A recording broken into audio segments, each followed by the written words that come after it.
Hello guys, welcome to another video. This video I'm doing today, it's in regards to the explaining a bit more about the CFMs. I've been having quite a few people asking me recently what is the power gain just by bolting for example a stage 2 head onto their engine, and I mentioned it always depends on what you have on it. The reason why I say that is because it's not a guaranteed gain of what you're going to have on the car. Like the cylinder head will flow more doesn't mean you're going to make the most out of everything the head flows, as that is only like the maximum potential of the head. So you have to remember you have all the other parts that are important on an engine. There's quite a lot more things that will account into how much power you have. So what I've done a resume of, just to be a much quicker way to explain, of the CFMs ahead flows, standard and then ported, and so I can explain you like the power you get out of it and the potential power it actually has. So for starters, I've done quite a bit of research many years ago on the M44 heads, and I had a flow bench charts that I had to dig to find because I didn't know where they were, because I didn't look at it for a long time. So as I don't know if many of you have seen the way it works, the CFM on the head, where the head is flow tested, so it measures how much air it passes through. It's cubic feet per minute of air that passes through the port at a certain lift. Okay, now what I've done to make things easy, instead of going through it lift by lift, because it goes like in every half mil of lift, I'll just go to two values which are very common. Like on the standard M44 it has around 9 mil of lift, and then when you put a more aggressive cam, on this case for example at Billes 280, you have 11 mil of lift. So what I've done, I put together like the results of the head flow in CFM at 9 mil of lift and then at the 11 mil of lift. So you have, for example, the standard head with standard valves, no porting done on it flows 190 CFM. This is at 28 inches of mercury of pressure. The pressure is like the vacuum that is caused to withdraw the air through the port, so then it passes a certain amount of air at that airspeed. Now at the 20 inches of mercury, the standard head flows 190 CFM. Now in theory this should be enough for the engine to make 190 bhp. Like this is accounting on the volumetric efficiency to be at 100%, but it's not. There's other factors that are related with this. So you have to account on the intake manifold design, exhaust manifold, on the duration of the camshaft, ignition timing, temperature of intake, all of that you have to take into consideration. So before you come to the 190 bhp, you would really struggle to see the real 190 bhp out of a standard head. Also because there's the exhaust side of it, which unfortunately I don't have here the chart, but it's always lower than the intake, so you have to mix both, and then you have the full result. But this is just so you guys can understand what actually it can do and what actually happens. So on stage 2 head we have at the same lift 210 CFM. Once again, it has the potential to make 210 bhp. It doesn't mean it's going to do it, no, but for sure it's going to be a gain. So let's say we're on the standard head and you do a stage 2 on it, you will get 160 bhp out of the car. You bolt a stage 2 into it, which becomes our BDS stage 3, which the difference, it has a stage 2 head bolted on the engine with the stage 2 done. The car gains another around 10 bhp, I would say. So which is, it's noticeable. Then if you go stage 4, which is the 34 mil intake valve with mild porting, not an extreme porting, you get 220 CFM. Then if you do a better porting, because there's different shapes you can put on the head to allow more air to go in, to change the air speed. So there's a lot that can be done on a port to improve all that. Then you improve that port design, which is something I've done at a later stage. It gained another 10 CFM, which is quite a gain. So again, with this head, you probably will see again the standard one, a gain of around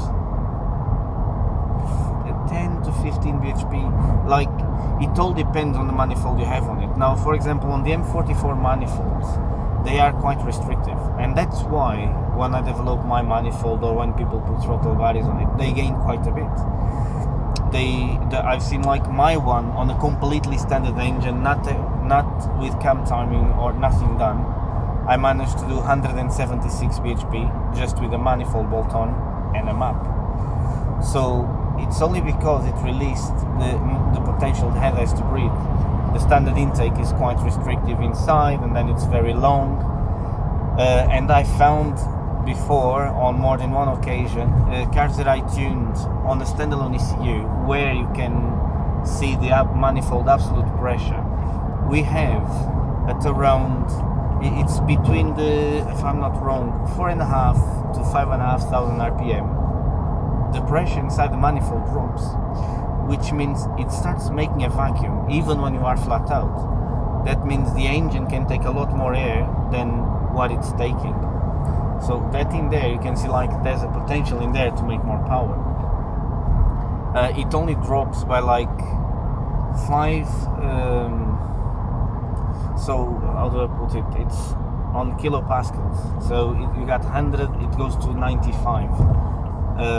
So it's not a big difference, but it's something in there, you know. It's there's more power to be made on that area, like on the standard intake. Then of course there's the design itself. It will improve the power you can make out of it. So then you have the, for example, stage 5 head with that has a 35 mm intake valve. The CFM on it at 9.5 of lift. At 9 mil of lift, it's 245 CFM, which is quite a bit. Now, this doesn't mean again the car is going to make 240 bhp. When I had my stage 5 head fitted on the standard cams and my custom intake manifold, I managed to do 206 bhp. Now, at the time I didn't try to play with cam timing to get any more out of it. But even still, I know there was a lot more work to be done in order to get more, because the duration on the standard cam is not really that high. So it ideally needed more duration to really achieve this. Besides that, a lot of exhaust work to help on the scavenging. There's a lot more to it than just the theory. Then we're going to pass to the 11 mil of lift, and this is more just to show like what the gain is on the long run of it. So like when you have because the gain is percentual, it's not like it doesn't gain the same equally all the way through. So for example, we got the standard head with 11 mil of lift, it flows 205 CFM. So wow, that should be good for 205 brake. Right, not quite. Once again, same story applies. On the stage 2, the same head with the same lift will do 217 CFM. So there's straight away there a 12 bhp more potential to make power. Then you go to the 34 mil valve, it goes to 235, and last the 35 mil valve, it goes to 252. Now the standard one, if you compare it like with 11 mil, it gains, but like it gains 15. With the stage 2, it gains just 7. It doesn't gain as much because the valve size becomes small, and then it starts dropping the airspeed. It's not quite right. So then at 34, it goes from, with a mild port work, because I haven't tested with the new port design that I've done at a later stage, it goes to 235 instead of 220, and then at last at the 35 mil valve it goes from 245 at 9 mil to 252. Like the standard head, if you compare like to a stage 2, like there's a big difference in here. Like you go from 190 to 217. It's quite a big jump, you see. Like it's not really that's where it starts showing. It's like the more leaf you put on it, the more difference it's going to make. So you suddenly go from being able to do 190 bhp to be able to do 217. Like it's 27 bhp more. Doesn't mean you're going to make 27 bhp more, but if you get 15 bhp more out of it, it's quite a gain comparing to the standard size head. Now, other thing that is important to bear in mind is the airspeed that goes through the port, how much it drops. So there's an ideal airspeed to make an engine efficient. So this is where it becomes more complicated to tell you what it is. It's like you have a certain amount of air, okay, that passes through, but the speed that passes through, it's as important as the amount it can pass. Like it's no good if you have a lot of CFM but then the speed is very low. The head is not going to be efficient. Your throttle response is going to be bad. It's not going to be a sharp engine coming out of the throttle. So when you do the port work, it's all about balancing between the best airspeed to the best flow. You know, it's marrying both. Like of course there's a compromise. And the other thing is it all depends on what you're going to rev, if it's going to be boosted, if it's NA. Like that's where you have to really study the theory behind the CFM. So now in conclusion is, when you ask what a stage 2 can do, just bear in mind it all depends what you have done on the car. A stage 2 head on its own is not going to gain much. Like if you bolt it on a completely standard engine, where you don't do any sort of work to the intake, don't port match it, you're probably only going to feel slightly better throttle response. The gain is going to be like, let's say, 3 to 5 bhp. Now if you match everything to the head, you should see 10 bhp gain. We had an engine dynoed a few months ago with a stage 2 head, 168.8 bhp. We found it good. It's a good result on an engine that had everything standard apart from a stage 2 head. So we port matched everything. We've done all of it to work. Like we dynoed as well a standard one, and the standard car, if I'm not wrong, it dynoed 136 bhp. So on the same rolling road. This is like from one day to the other, but still on the same rolling road. With just a map, the car went to 100, it gained exactly 10 bhp. I haven't done the stage 2 on it, but I've done before and I had printouts of it like many years ago. And like the stage 2, this is on M44s. The stage 2, the car made 158 bhp. That one specifically went from 136 as well, I believe, to 156. So it was 20 bhp gain, which is quite noticeable. Then if you bolt a stage head 2 on it, the car gains another 10 bhp. So in total you have 30 brake more out of not doing much. If you change the intake manifold, there's more gain to have. But again, there's other thing you guys have to bear in mind. For example, when I used to have my stage 5 head 318IS, the 206 bhp one, I compared it against a customer of mine that had a stage 2 compact. I know the compact is slightly lighter, but still.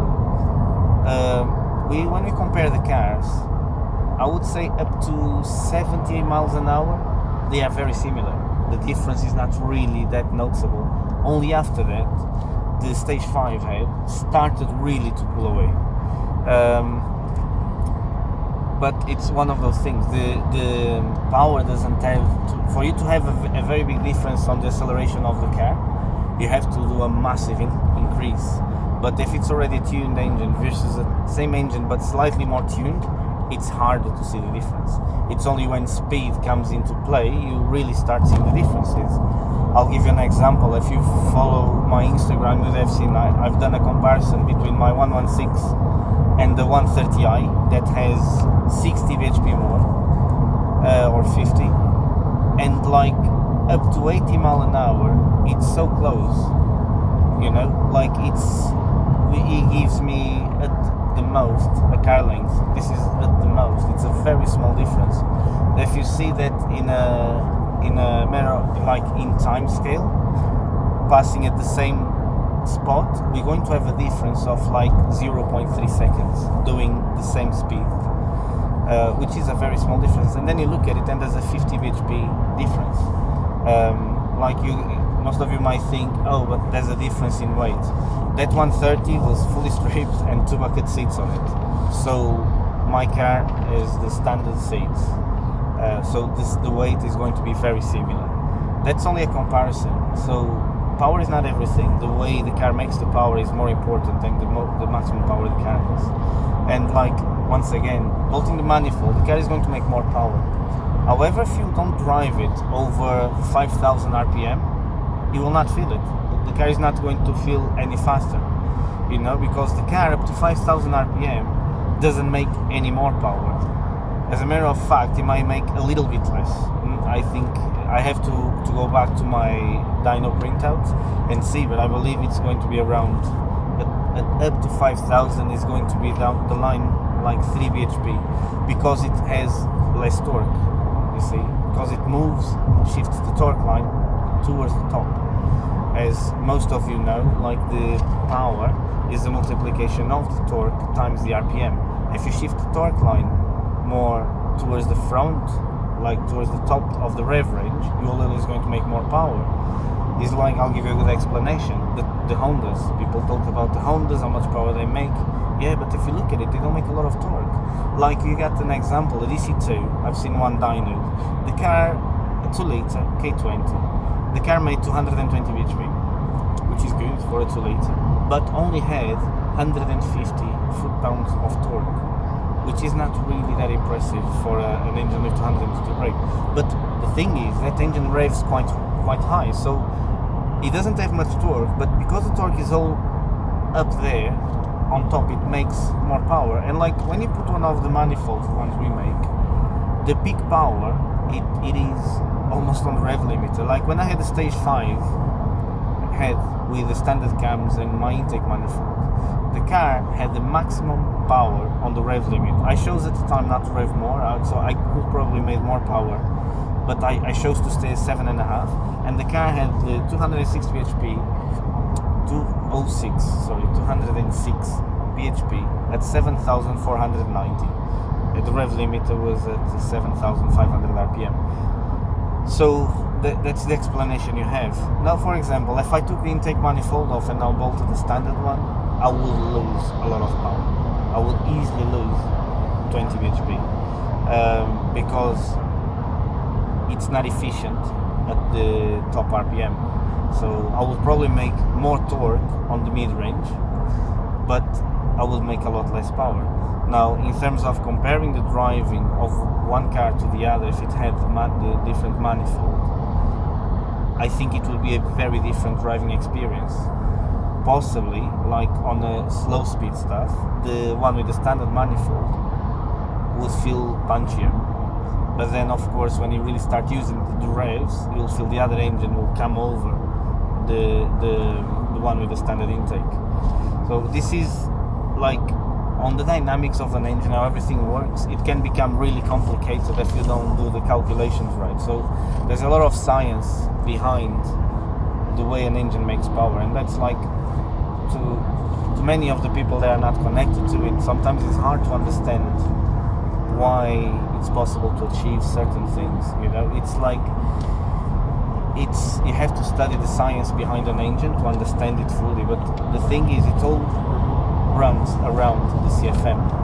As most of you know, an engine is an air pump, so the more air you can pass through, the more power you make. And like having the CFM of a cylinder head, it tells you the potential of the cylinder head has to make power, but that doesn't say how much power you're going to make. That's why I say again, like, I cannot ever tell how much power a car is going to make just by bolting something into it. I can guesstimate what's going to gain, but I cannot promise you it's going to gain that. It also depends a lot on the maintenance of the car, what fuel being used. There's quite a lot involved on it. So anyway, guys, I'm going to wrap this video. I hope you guys enjoyed it, like, and understood the way this works a little better. I hope you didn't get more confused if you were already. If you do, please let me know. Drop a comment and tell me, like, what is your where you didn't understand, and I'll try to explain to you as best as I can. Anyway, guys, thank you for watching. I'll see you later. Bye bye.